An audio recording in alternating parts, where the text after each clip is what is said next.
한 주간의 뜨거운 부동산 이슈에 대해서 깊이 있게 살펴보는 시간입니다. 김인만 부동산 연구소 김인만 소장 스튜디오에 함께했습니다. 안녕하십니까? 네, 안녕하세요. 네, 소장님, 지난 한 주간 부동산 현장의 분위기는 어땠습니까?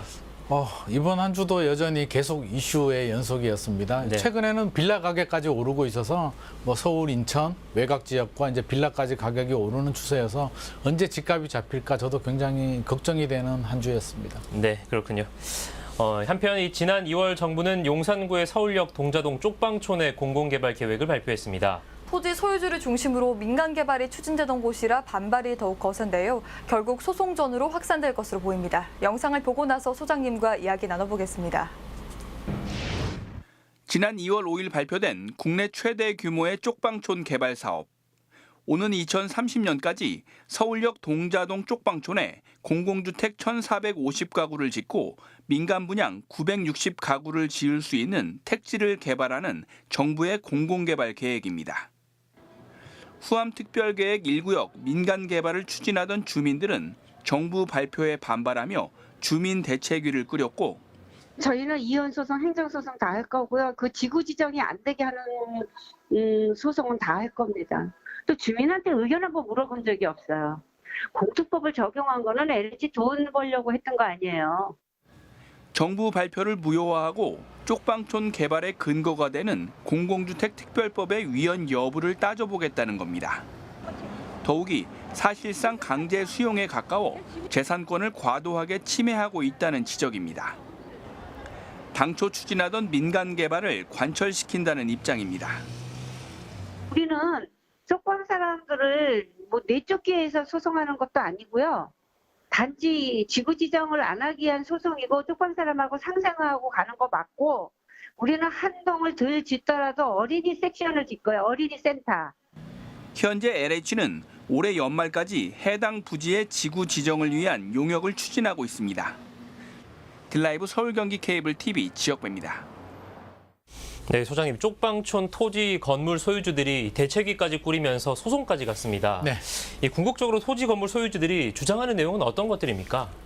제 생각에는 결국엔 신뢰의 문제거든요. 이게 사유재산 침해 문제와 엇갈리면서 이게 결국에는 강제 수용을 당하면서 내 사유재산을 침해당하고 민간 개발 때보다는 개발 이익이 줄어들 것이다라는 우려가 굉장히 큰 것 같고요. 이게 의견이 극명하게 나누고 있습니다. 임대인과 임차인의 입장이 정반대인데요. 임차인들도 불안하고 임대인들도 불안하거든요. 임차인들은 젠트리피케이션이라고 하죠. 쫓겨나는 거. 내가 주거지를 잃어버리게 되고 여기서 개발이 되면 다시 못 들어올 것 같은 불안감에서 좀 제대로 된 개발, 그리고 특히 기존에는 굉장히 작은 평수들, 임대 아파트라고 해서 굉장히 살기 어려운 작은 집들을 줬는데 지금 임차인들은 좀 제대로 살만한 곳들, 화장실 하나에 방 2개, 3개 정도 되는 집들을 원하고 있거든요. 그래서 임차인들은 그런 주거 안정을 원하고 있고, 집주인들은 굉장히 불안해하는데 이게 정부 주도죠. 이사 공공 주도 고밀 개발 같은 경우에 제가 알기로는 계획은 좋아요. 이게 민간 최소한 30%의 개발 이익을 보장해 주면서 굉장히 좋은 제도임에도 불구하고 이렇게 양쪽에 임대인도 반발하고 있고 임차인들도 굉장히 불만을 가지고 있는 이유는 결국에는 신뢰의 문제거든요. 공감을 얻지 못한다는 건데 왜 이런 문제가 생겼을까 생각해 보면 협의 과정을 없었다라고 하잖아요. 이게 충분히 협의를 하고 이게 공청회도 하고 주민들 간에 시간을 들여서 여러 가지 공감의 과정을 거쳐야 되는데 일방적인 발표만 하고 이렇게 하겠다라고 하니까 주민들 입장에서는 이게 진짜 개발 이익이 얼마가 내가 보장을 받을 것이며 내 재산이 어떻게 되는 것이며 이런 부분에 대해서 깜깜이라는 거죠. 이게 불확실성이, 우리가 가장 두려워하는 게 불확실성이거든요. 어떻게 될지 모르는 터널 안에 있는 상황인데 정부는 밀어붙인다. 아마 제가 임대인 조합원들이라도 좀 명확한 근거를 달라. 좀 터널 안에 빛을 보여주고 정확한 계획을 보여주고 서로 협의의 과정을 좀 하고 싶다는 뜻인데 일방적으로 밀어붙이다 보니까 결국에는 이렇게 소송까지 비화가 되는데 이게 단기간에 이게 말로 이렇게 해결된 문제는 아닐 것 같고요. 이런 공감의 과정을 시간을 두고 좀 해결을 해야 될 것 같습니다. 네. 정부의 서울역 쪽방촌 공공개발 계획을 보면 용적률은 700%, 충수는 40층까지 올려주겠다는 좀 파격적인 걸 제시했습니다. 이렇게 되면 소유주들에게도 좀 이익이 돌아가겠다라는 생각이 드는데 좀 소장님은 어떻게 보십니까? 이게 계획만 보면 이익이 돌아가죠. 저도 이게 굉장히 좋은 제도라고 생각해요. 이게 계획처럼만 되면 참 괜찮겠다. 이게 좋은 롤모델이 돼서 여러 가지 제2, 제3의 성공 모델들이 나올 텐데 안타깝게도 이제 처음이에요. 처음에 2사 대책 때 발표하고 지금까지 성공한 단지가 없었고요. 제대로 추진된 단지가 없었거든요. 안 보이다 보니까 두려운 거예요. 지금 깜깜이거든요. 그래서 뭔가 성공 모델이 나오고 첫 번째 A라는 모델이 성공 모델이 나오면 아마 그 다음 단지들은 굉장히 쉽게 넘어갈 텐데 지금 첫 번째 이제 동자동이 시작이 되는데 처음부터 이게 맞붙었잖아요. 임대인들, 토지 소유주들하고 정부하고 맞붙었는데 토지 소유주들 입장에서는 정부 계획은 괜찮아 보이는데 못 믿겠다는 것이거든요. 왜 이렇게 됐을까 생각해 보면 저는 두 가지 문제가 있을 것 같습니다. 이게 신뢰성의 문제인데 불확실성인데 일단 정부의 불확실성이 있고요. 정책의 불확실성이 있는데 현 정권이 이제 1년 남았잖아요. 내년 5월인가요? 대선이 3월인가요? 5월인가요? 아무튼 1년이 채 안 남은 기간이기 때문에 과연 지금 추진되고 뭐 수용돼서 제대로 추진 안 돼 버리게 되면 우리 사유재산만 침해받는 거 아니냐라는 굉장한 불안함이 있고요. 정부 계획만 믿고 하기에는 좀 불안한 마음을 왜 정책의 불확실성을 왜 가지냐면 우리 임대사업자 제도 있잖아요. 2017년도에 정부에서 활성화했다가 집값이 오른다는 이유로 최근에 이제 폐지 논의까지 되고 있잖아요. 네. 정부가 한 말을 믿을 수가 없다는 것이거든요. 그래서 이런 불확실성을 제거해주고 신뢰를 회복하지 않으면 저는 굉장히 어려운 숙제라고 보는 게 우리 몇 년도였나요? 15년 전이었나요? 용산 참사 사고가 있었잖아요. 그래서 일방적으로 밀어붙이게 되면 이게 사유재산이 굉장한 부자들이 아니거든요. 여기 집주인들이 뭐 자산가들이 아니라 이거 하나 있는 분들이 굉장히 많기 때문에 나의 전재산, 하나 있는 사유재산을 침해받게 되면 극렬하게 저항을 할 수밖에 없는 구조. 그래서 굉장히 위험한 사태로 벌어질 수도 있어서 저는 정부가 시간을 갖고 충분한 논의 과정을 좀 거쳐야 될 것 같습니다. 예, 결국에는 이 무너진 신뢰를 어떻게 회복하느냐가 모범적인 선례를 남기느냐 그렇지 않느냐에 또 성패를 잡을 것 같습니다. 네네. 그런데 이 공공개발을 하든 민간 개발을 하든 결국 이 쪽방촌에 살고 있는 사람들 이 주거권이 좀 확보돼야 될 것 같은데요. 이 결국에는 이 건물주들의 사유재산권과 이 주거권이 충돌하고 있는 상황입니다. 어떻게 해결할 수 있을까요? 사실 이분들이 제일 절박하죠. 집주인들 같은 경우는 어떻게든 입주권을 받을 거예요. 입주권을 받는데 나의 개발 이익이 얼마나 보존이 되고 보호를 받느냐의 문제고 여기 세입자들, 임차인들은 쫓겨나서 돌아올 데가 없잖아요. 지금까지 사례를 보면 이게 젠트리피케이션이 됐거든요. 쫓겨나서 다시 돌아오는 경우들이 거의 없었고요. 다시 돌아오려면 막대한 돈이 들어가기 때문에 현실적으로는 다른 주거지를 찾아야 되는데 우리 재개발 지역도 그렇고요. 다른 재개발 구역들도 재건축 구역들도 마찬가지지만 집값 대비 전세 가격 또는 월세 가격이 굉장히 낮은 지역들이에요. 인프라가 굉장히 부족하다 보니까 이 가격을 받고 이주비를 받아서 다른 지역에 갈 데가 없어요. 서울을 벗어나더라도 지금 찾기가 어렵거든요. 그래서 이분들은 여기서 주거 문제를 해결받지 못하면 결국에는 텐트 쳐야 되나? 길바닥에 나앉을 수밖에 없기 때문에 오히려 이분들이 가장 절박한 상황이고요. 정부는 보호를 해주겠다라고 하는데 못 믿는 거죠. 이게 임대인들도 그렇잖아요. 우리가 임차인들을 쫓아내는 게 아니다. 나름대로 보호 계획이 있다라고 하지만 이 임차인들은 임대인도 못 믿고 정부도 못 믿는 상황이기 때문에 정부 입장에서는 임대인들도 설득을 해야 되고 임차인들도 설득을 해야 되는 굉장히 어려운 상황입니다. 결국에는 이 정부, 임대인, 임차인 모두가 신뢰받지 못하고 있는 상황이 좀 안타까워 보입니다. 다음 소식도 한번 만나보도록 하겠습니다. 네, 최근에 국토부와 서울시가 재개발 재건축 사업에 있어서 조합원 지위 양도 제한 시기를 앞당기기로 했습니다. 투기 수요를 차단하겠다는 의도인 것 같은데요. 뉴스를 처음 접한 시청자들을 위해서 이 정책이 뭔지 간단하게 설명 부탁드리겠습니다. 이게 이제 정부에서 서울시장, 오세훈 서울시장하고 이제 국토부가 만나서 손을 잡았다는데 이제 굉장히 큰 의미를 둘 수가 있습니다. 왜냐하면 서울시장은 야당이고, 야당이죠.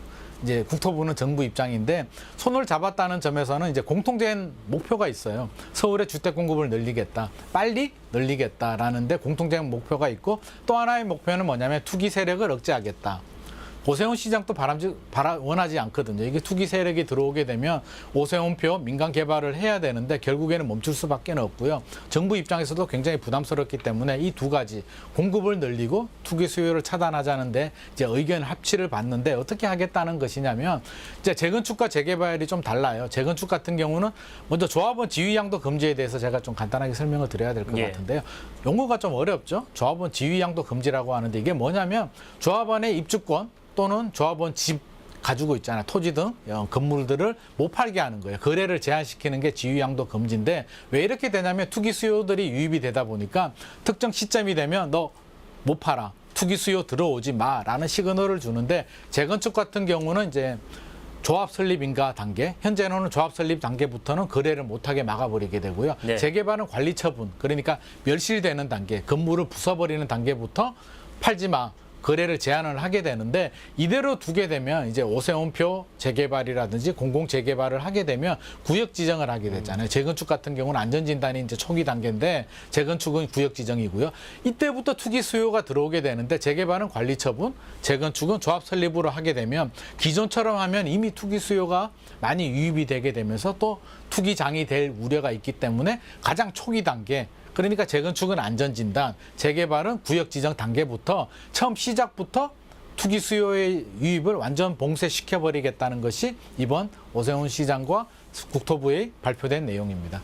예, 투기를 막기 위해서 조합원 지위 양도 제한 시기를 앞당긴 이번 조치가 또 네. 아파트 소유주들에게는 또 적지 않은 충격을 주고 있는데요. 네. 실제로 현장 분위기는 어떻습니까? 이게 뭐 좀 날벼락 같은 소리죠. 이제 가장 무서운 게 사유재산 침해잖아요. 네. 나는 팔고 싶은데 못 팔게 되기 때문에 최근에 제가 연락을 많이 받은 게 실제로 이제 두 가지예요. 추진을 하고 있는 단지들, 이미 뭐 안전진단 통과하고요. 뭐 사업시행 계획인가 낳는 단지들 주민들도 막 연락이 오더라고요. 예. 소급 적용이 돼서 우리가 지금 못 팔면 어떡하냐 굉장히 불안해 하시고요. 아무 추진도 안 한 단지들인데 나는 재개발 원하지도 않는데 정부가 구역 정해놓고 못 팔게 해버리면 나는 팔아야 되는데 어떻게 하느냐 이렇게 불안을 호소하는 분들이 지금 굉장히 많아서 저 이게 명확한 지침과 시행령이 좀 빨리 나와줘야 될 것 같은데 굉장히 불안해하는데 또 반대 의견 또 제가 목소리를 들었는데요. 어차피 구역 지정이 되고 안전진단이 된다는 얘기는 사업이 빨리 진행된다는 얘기인데 좋은 거 아니냐. 나는 안 팔아야겠다. 요즘 시장 상황이 이제 거래량도 좀 줄어들고 올해 말이나 내년 정도 금리가 오를 것 같아서 팔아야겠다라고 생각을 했는데 안 팔아야겠다라고 이제 마음을 또 돌리시는 분들도 계시고요. 안전진단과 구역 지정부터 막아버리게 되면 나는 안전진단 추진하는 초기 단계, 그러니까 안전진단 통과 안 된 단지에 투자하면 되는 거 아니냐 이렇게 풍선 효과를 말씀하시는 분들도 있어서 이래도 문제, 저래도 문제인 것 같습니다. 소장님 보시기에 이 부정적, 긍정적 시각에서 네. 어떤 비중이 좀 더 높다고 보십니까? 제가 볼 때는 오세훈 시장이나 국토부 입장에서는 공공 재개발이나 민간 재개발을 해야 되잖아요. 그래서 구역 지정을 하고 이제 시작을 해야 되는 입장에서 본다면 구역 지정 단계, 안전진단 단계부터 막는 부분에 대해서는 굉장히 효율적일 것 같은데 전체적인 서울이라든지 수도권 주택시장 안정을 본다면 크게 도움은 안 될 것 같아요. 왜? 지금 투자 심리가 죽지 않았잖아요. 여전히 살아있고 최근에 거래량이 다시 늘어나고 신고가 행진을 이어가고 있는데 하나의 구멍을 막아버리게 되면 또 다른 구멍을 찾게 되거든요. 결국에는 추진 안 한 단지들, 또 기대에 있는 단지들로 또 이게 풍선 효과가 생길 가능성이 있어서 또 다른 자극을 주지 않을까 또 걱정이 됩니다. 예.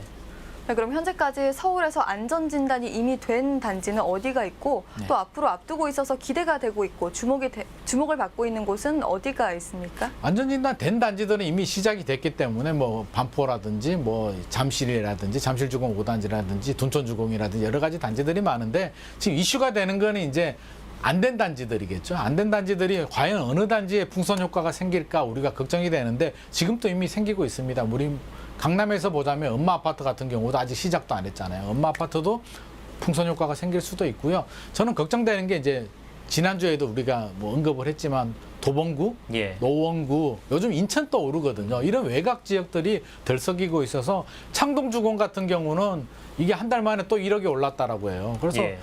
강남에 1억 오르는 거하고 이런 외곽 지역에 1억 오르는 게 천지 차이거든요. 이게 5억짜리 아파트가 1억 오르게 되면 20%가 오른단 말이에요. 이게 한 달 만에 지금 20%가 올라버려서 오히려 이미 풍선 효과가 시작된 거 아닌가 그런 우려의 시각이 있습니다. 예, 이 풍선 효과를 지적하셨는데 네.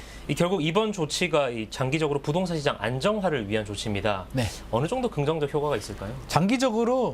단기적으로는 풍선 효과가 생길 수밖에 없고요. 예. 우리 장기적으로 본다면 결국에는 입주 물량, 공급 물량이 나와줘야 되거든요. 그래서 5년 후 일이란 말이에요. 그래서 저는 그래도 해야 된다라고 봐요. 일관성 있게 추진해서 5년 후라도 입주 물량이 꾸준히 나와주기를 바라는데 제가 생각하는 최악의 경우는 풍선 효과는 생기고 여러 가지 덜 쑤셨는데 이게 제대로 추진도 안 돼서 입주 물량 또 5년 후에 안 나오면서 이게 풍선 효과만 생기는 게 제가 생각하는 가장 우려적인 부분이고요.